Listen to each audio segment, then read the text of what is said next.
ReverseReverend here, doing my second YouTube video. I'll be doing weekly reviews of the One Piece and My Hero Academia manga on this channel, as well as reviewing the new upcoming arc of Rurouni Kenshin. The review of the first chapter for that will come out later this week once I'm caught up on the spin-off that ties in with this new arc. It has some relevant backstory information I need to read up on. Really glad to have Nobuhiro Watsuki working on a new arc. He's one of the best mangaka out there, and Oda even studied under him. I'm really excited to have him working on Rurouni Kenshin again, even though I think it could have ended where it did. I know he's such a great mangaka, and it's one of my favorite series. I can't wait to see what he has in store. Also, I'm going to review the Flash TV series when it returns. If people do watch my videos, I may start doing some theories and movie reviews. That's it for my introduction. Apologies for this video not being the greatest quality, as it's only my second video and I'm slowly getting used to this. I also apologize as I can't really remember Overhaul's minions' names or quirks that well, so if I mess those up, which I will, I apologize in advance. Now for the review of My Hero Academia Chapter 153, Transform. I break down all videos into blocks of the story, then go back at the end and discuss which parts were the most relevant or the most interesting to me. The chapter starts off with a flashback of Deku who raised her head in Night Eye's group after beating Iranaka. Night Eye finds out the direction where Eri is located. There's a discussion on what to do now that Toga and Twice have disappeared. The police say they can't let them escape as they're part of the League of Villains and some of the most wanted criminals around. Rocklock pushes the group to go to retrieve Eri. He realizes his doubts about kids due to him having a very young kid himself was false because he sees the kids not only as heroes but as heroes who put the pros to shame. As Deku leaves, he promises he'll save Eri. Continuing on in flashback mode, we go to see Toga and Twice, who have come up with a plan to take down Overhaul. They both want the heroes and Overhaul's group to wind up badly beaten and injured. I'm thinking their plan's going to be something along taking down whoever's left standing, as they'll probably be easy targets, which would mean either way, regardless of who is left standing, the heroes are going to end up beaten and Overhaul's plan will fail if Toga and Twice were to succeed with their plan. We then jump to the present where Deku saves Togata by punching, I think it's Nemoto. Night Eye goes to aid Togata and consoles him. I'm not sure if he knows what happens due to Night Eye's quirk. I think this is a really important part of the chapter. It's only very brief, but I think the implications it's going to have are going to be very large for Night Eye's character. Eraserhead then erases Overhaul's quirk, and he and Deku launch an attack. Chrono then attacks Eraserhead, causing them to lose focus, and it also slows down Eraserhead. We see that Chrono was healed by Overhaul after, I think, Chrono got injured by Togata in one of the previous chapters. I'm pretty sure that's the case. I can't remember exactly how it happened. Eraserhead then ends up blinking. Overhaul regains its quirk and uses it to change the landscape, which pushes back Eraserhead, Deku, and Night Eye. Then we have Overhaul still refusing to go down. He then tells Nemoto he presumes that Nemoto would be willing to die for him before grabbing him and combining their bodies and transforming into a beast. The way this transformation occurs is odd due to the beast having an actual beak mouth and multiple arms, which I'm pretty sure are not related to Nemoto or his quirk.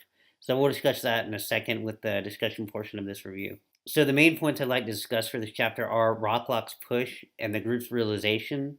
So the group's not sure what to do now that Toga and Twice have also disappeared, and Eraserhead thinks to himself if the League of Villains are also involved, they're going to have to retreat. Lockrock yells at everybody to tell them to get going. Like, he yells at everybody because he's telling them Eri is their objective. Like, they don't have time to sit and wait around. He'll hold Aranaka there, but they have to go, and it really shows his advancement as well as everybody else. And like, oh, that's right, we have to go save Eri. And then you see Lockrock really have a growing appreciation for the young heroes and their drive and their skill, and the fact he thinks they're actually better heroes than some of the pros.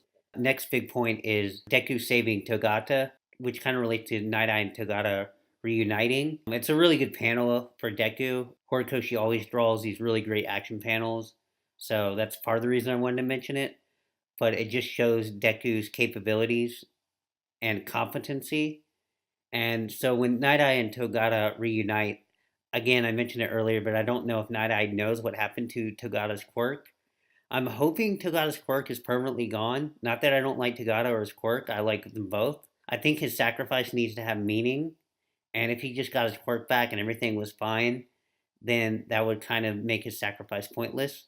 he does get his quirk back, I would at least like it to have some issues or he has to start over. There has to be something that happens due to him risking himself to save Eri. Because of this, I think it's going to push Night Eye after they end up beating Overhaul, which obviously they will. It's going to push Night Eye to realizing that even though Togata was the one he wanted to receive One for All, it's no longer going to happen. It can't happen. He's going to have to put his trust in the future in Deku, despite having this deep connection to Togata and to the idea that he could be the next All Might. He's going to have to give that up and trust in what All Might's decision was.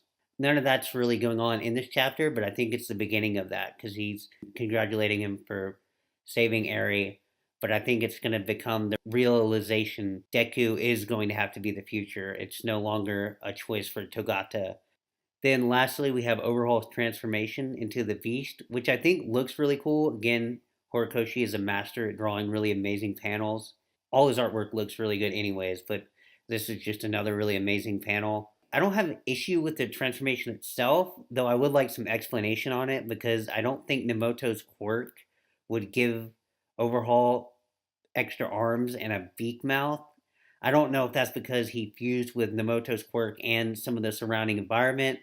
I don't know if that's because he can't handle two quirks at once in his body. I really would like an explanation for why he did that. Or maybe since he can assemble and reassemble himself, he can just do that with his quirk. But again, why would he need Nemoto to do that? I would really like to know exactly what's going on. It's a little confusing how that transformation occurs. It looks really cool again, but I would like an explanation for why it occurred and what caused it to happen. Was it just Nemoto? Was it Nemoto's quirk? Was it Nemoto and the surrounding area? And then the other thing is, I really do like Overhaul's quirk in general, and I don't see him being a series long villain like Tamura, and I like Stain better as a villain. But I think Overhaul's quirk is the third best in the series behind All for One and One for All. I would like to see Overhaul back in the series, but I think he's not really going to show up again. I think he's only a one arc villain, but I really would like to see his quirk appear back in the series. Maybe All for One takes it and gives it to Tomura. I really would like to see it again because I think it's such a powerful and unique quirk that it needs to show back up again. That's it for my review of My Hero Academia chapter 153. If you liked the video, please like, comment, and subscribe. If you didn't like, please leave a comment and let me know how I can improve and what I can do better. Thank you guys for watching,